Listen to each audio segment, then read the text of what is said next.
Welcome, Dolphins fans, haters, and everyone in between to your favorite show discussing the greatest franchise in sports, the Miami Dolphins. This is the PhinsPod. My name is Moose, your host, and today we're going to talk about the Miami Dolphins' fifth straight victory, and they looked awesome doing it. The team, in their all-white throwback unis, managed their way to a comfortable 29-21 win over the LA Chargers. Remember, prediction was 30-20 Dolphins, so pretty close. Tua versus Justin Herbert. Was it settled this weekend? We'll talk about that, and as always, we'll also take a quick look at the latest stories published over at PhinsPod.com. Let's dive in. But really, this quarterback class, I think he may wind up being, and he's not talked about in this way, but he may wind up being the best one of the class. No way. This is going to be a great class. We'll be talking about them in a decade. We'll still be talking about Joe Burrow. We'll still be talking about Justin Herbert. We'll still be talking about Tua Tagovailoa. I got it. Okay. I will make it. I'm not saying he's this guy. Oh, there you go. I took the words right out of my mouth. That's great. That's a great way to go to break. If this class is akin to the 04 class, he'll be the Eli Manning of this class. Start clapping on him. He won't be the best of the three, but he'll win as much as anybody. So Justin Herbert was leading the Offensive Rookie of the Year chatter coming into Sunday's game against the Fins. Yes, Joe Burrow has looked amazing, but Herbert was playing like a top 10 quarterback. He was third in the NFL in passing yards per game and showed he made decent decisions too, with 17 touchdowns and just 5 interceptions prior to Sunday's matchup. Then he met the Dolphins defense, which definitely needs a nickname at this point, and he learned real quick what the NFL can be. He had his worst performance of the season, arguably, but just visually watching him compared to some of the other games, it definitely looked like his worst overall performance. He finished 20 of 32 with 187 yards, 2 touchdowns, and a pick. He did have that rushing touchdown in that quarterback sneak where he pretty much walked into the end zone. It's important to note, of that 187 yards, most of those yards did come in garbage time. Just to be fair, people who are just going to be reading the box score exclusively would think he had a better game than Tua potentially and that his team around him sort of failed. But just if you did watch the game, before the game, was kind of out of it towards the end of the fourth quarter where they came back with that touchdown to make it 29-21. He got a lot of yards there, a lot of chunk plays, and that's also where some of the weapons, Keenan Allen, Mike Williams, picked up some of the yards as well. The Dolphins defense, they threw a lot at him. As we talked about in the previous show, the Dolphins did all they could to confuse Herbert, and it worked. They mixed up their coverages. We didn't see that zero blitz look many times, which, frankly, I thought might be something they would want to lean on just to add that confusion, but they did it in a different way. Instead, they flooded the field with defensive backs and linebackers, changing up, cover three, sort of safety, one safety over the top, 2 safeties over the top, who was blitzing from the linebacker position, if at all. And it forced Herbert to make decisions after the snap, post-snap. So he clearly struggled with this, and we saw Herbert throw late multiple times, and ultimately towards the end of the game resulting in a pick to Xavier Howard where he kind of stared him down, allowing Howard to jump the route.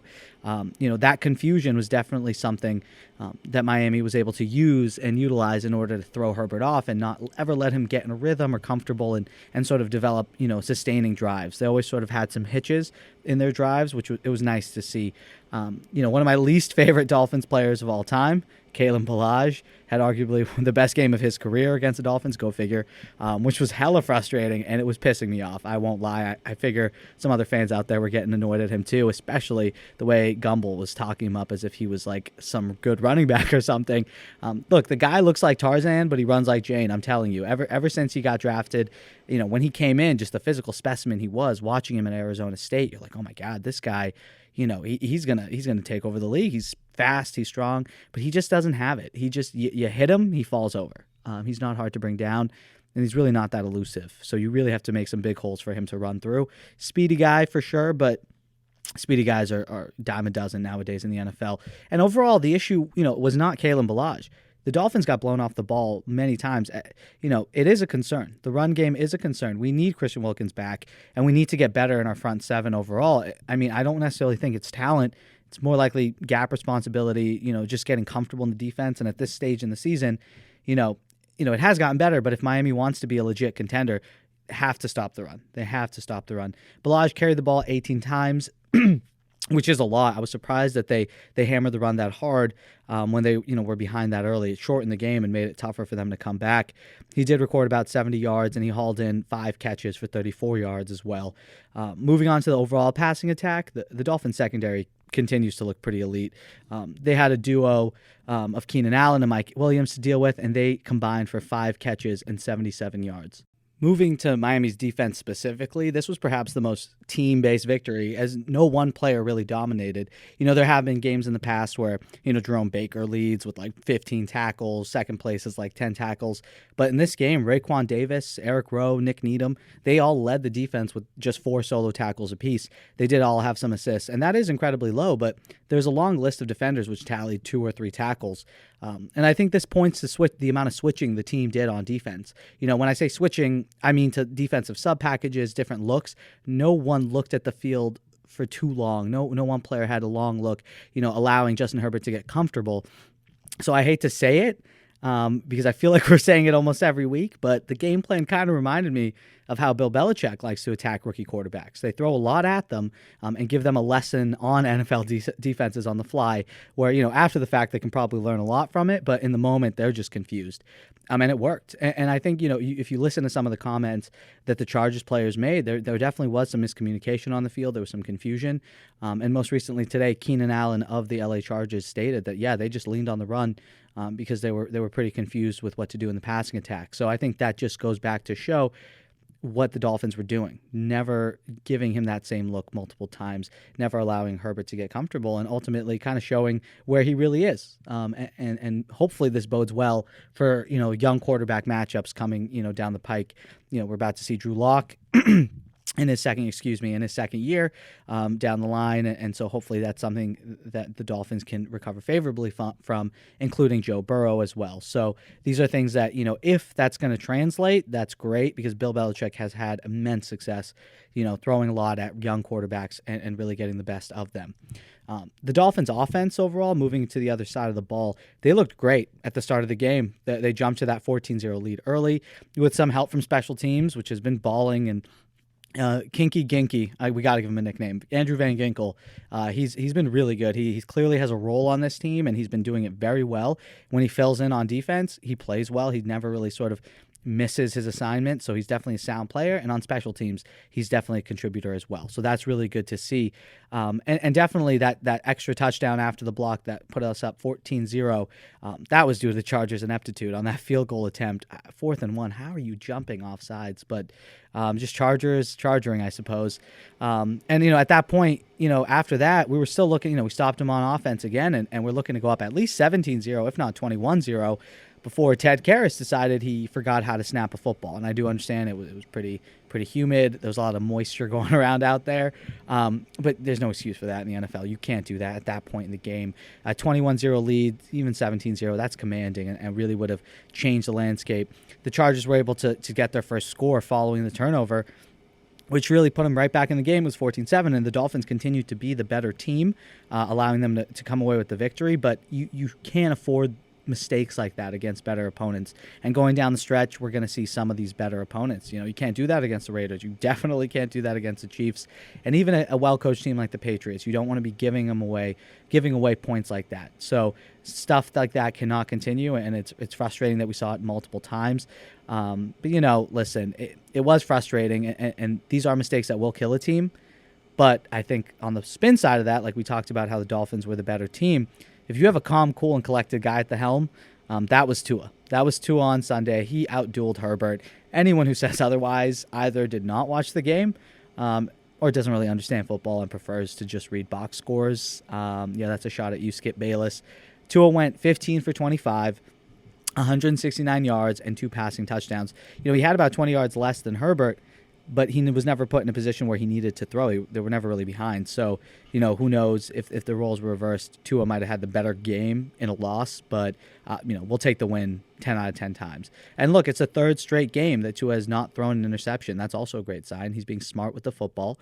The offense appears to be adding more and more on his plate, despite losing some of those key weapons. Matt Breida was out for this game. Obviously, Preston Williams was out. So look, Tua continued to show command, composure, and poise. There were a couple plays that were eye-opening, jaw-dropping, whatever word you want to use there. But the ball was snapped on the ground.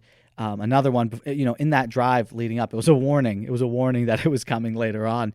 But Ted Karras had kind of fumbled it down to him, never really lifted off the ground, and it started rolling. And Tua, a lot of young quarterbacks in that situation, a lot of veteran quarterbacks in that situation want to protect the drive. It was 3rd and 10, so that just shows he was heady and he knew that it was worth taking a risk. But it's still a risk, and he just picks up the ball calmly. The pockets kind of close into his left, and he's a lefty, so he can kind of see that coming. So he kind of steps back a little and fires a deep bomb to Devontae Parker, who makes the play, doing what Devontae does, going up and getting it at its highest point. And, he speaking of avoiding sacks, he almost made that highlight play to Jakeem Grant also before the end of the half when they got the ball back, when it was 14-7. And they eventually went up 17-7 at half. But prior to that, I believe it was on the second down, might have been third. It was actually the play right before the Fields goal. And he avoided that sack, looked very Kyler-esque, a little Mahomesy there. He made a good play, stepped out of it, steps up to his right, and almost made that incredible pass to Jakeem. Just missed him. Would have been a touchdown and would have been on SportsCenter all week long, and could have been great to add to a highlight reel. Speaking of highlight reels, the PhinsPod YouTube channel just dropped one. You could have already seen it on Instagram, Twitter. We've posted it everywhere, but the guys did a great job with that. It's fun to watch and managed to get 3 games worth of footage and create something pretty cool. So if you're bored, you're in the office, you're at home at night, you want to get a little aroused, feel free. Just search Tua Time. It should pop up, Tua Time and PhinsPod YouTube channel. And Tua overall continues to show he has the goods, and hopefully he continues to grow and improve week in and week out. Speaking of Jakeem Grant, like we talked about earlier, he balled out. He led the team with 4 receptions for 43 yards and a touchdown. He's catching, tough out routes. He's making catches, underneath. It's just I'm waiting for him to sort of get that pass over the top, and I think the Dolphins will take some shots with him later this season to sort of setting it up. But it's good to see that he's working as a receiver. I know earlier in his career there was some issues with drops, and it's good to see he's sort of taking care of that, except sometimes on punt return or kickoff he'll muff one real quick. So hopefully we don't see him. But look, he's perhaps the most electric return man in the game. Love to see him with the ball in his hands every time there's a punt return. He moves so fast. He almost stumbled on that punt return that set the Dolphins up. During that game, he almost stumbled from how quickly he cut. He's explosive, so it's definitely exciting to see that he's continuing and making that extension that he signed last season look a lot better. Gesicki did not have a great game, in my opinion. The adjustment to Tua has clearly been a bit hard on him, at least when you compare it to his chemistry he had with Fitz. But that should get better. It's not where it needs to be right now, and we definitely need Gesicki to be a factor. It feels like Tua's leaning a lot on Durham Smythe, which is good. Durham Smythe sort of coming into his own, and Shaheen had a catch. It was on that pass that everyone says should have been intercepted, but I like to just say it was a tight window. But he's leaning on the other tight ends, and we definitely want Gesicki to sort of step up a little bit more and become that weapon. That way it can open some things up for the guys on the outside.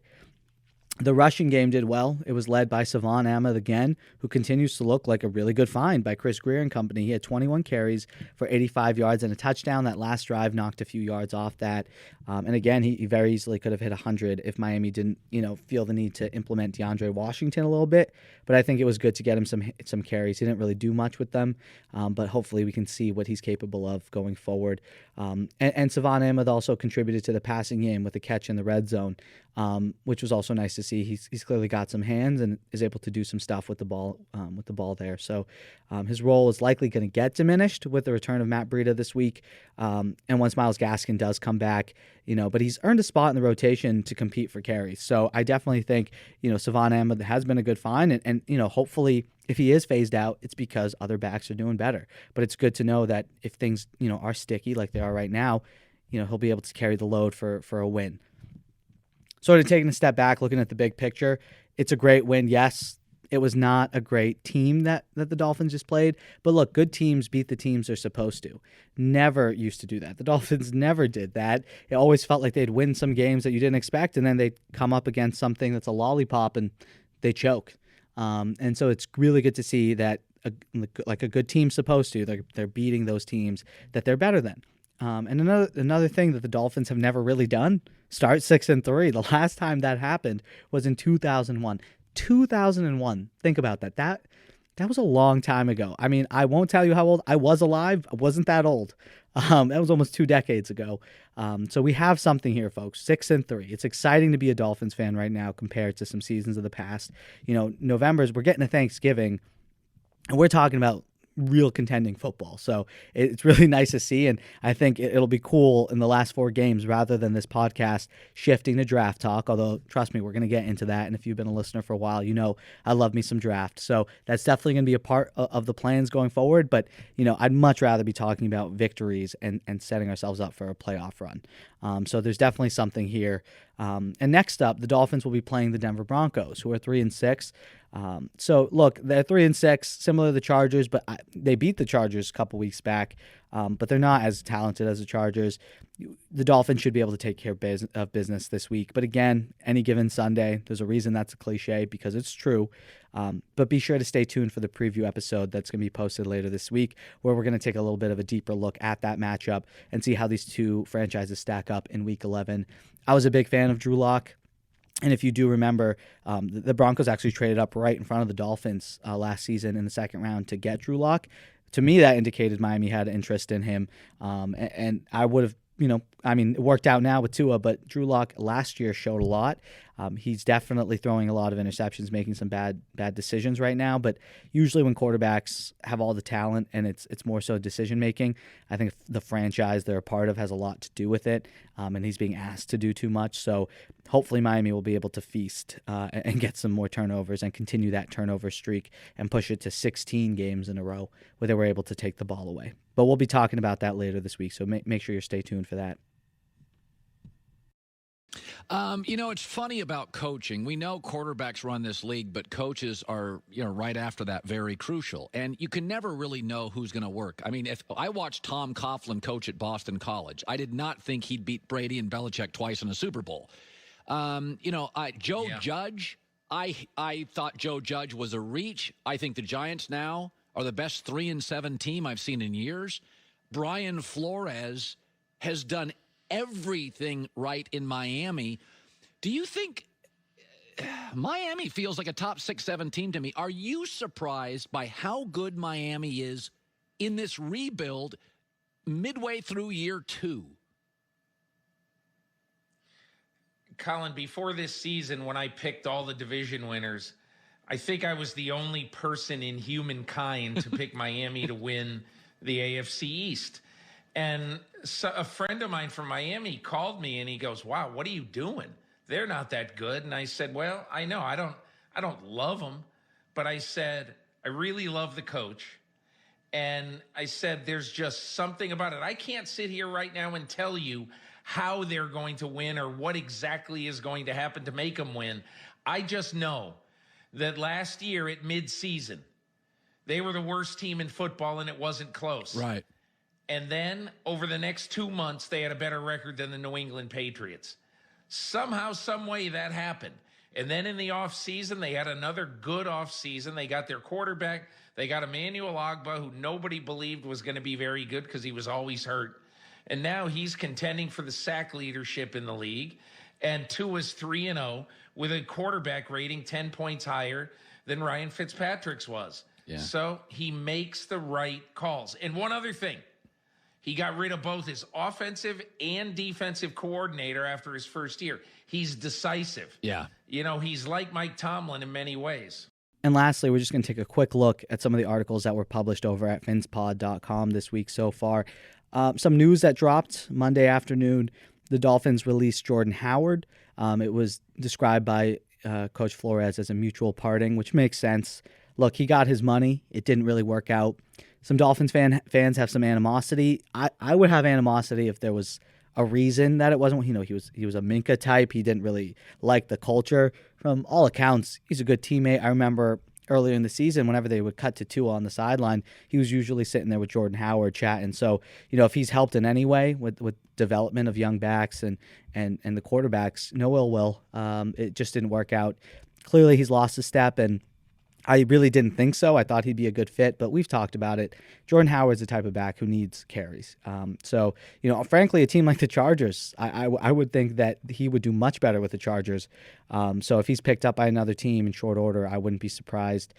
Just because there's still meat on the bone. I mean, I really believe that he is a capable running back. Miami just isn't really the scheme. How spread out Miami plays.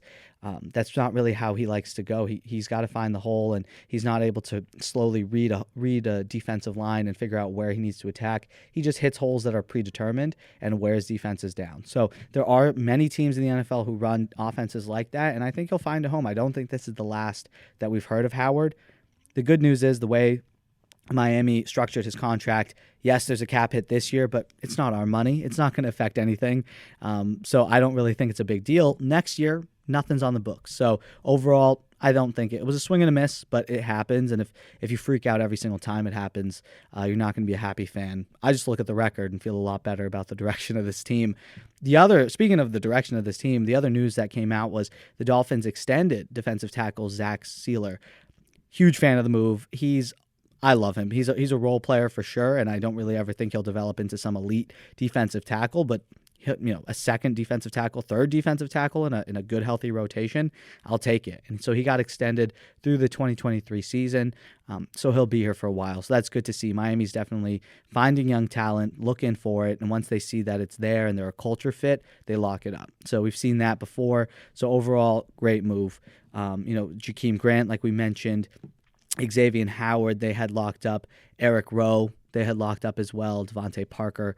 So the fact that they are adding long-term contracts for these guys show that they're identifying the talent that they want to be a part of their core, and then they're making sure they secure it. So overall, great moves. Wish Jordan Howard worked out, but hey, it's the NFL. All right. Thank you guys so much for listening. That'll do it for us here today. Enjoy your 5th straight victory week. It's been nice. It's been over a month since we've had to be sad day to day about a Dolphins loss. I really hope we can get used to this because I'm telling you, my days are brighter, jokes are funnier, and football overall is just better. So I love the winning 5 in a row. Hopefully we can get it to 6. Thank you for tuning in for this episode of the PhinsPod. As always, I really hope you enjoyed it. Please remember to subscribe to the show wherever it is you listen. If you're here on YouTube, I know a lot of our listeners are coming from YouTube. Please feel free to subscribe. It would really help the channel out and keep us going. Additionally, if you're listening on Spotify, Apple Podcasts, Google Podcasts, iHeartRadio, wherever it is, please subscribe, leave a review, just to continue the conversation with us. Also over on Twitter and Instagram at PhinsPod. And as always, check out the site for news and content, PhinsPod.com. I hope you have an amazing day, and until next time, stay safe. Love y'all.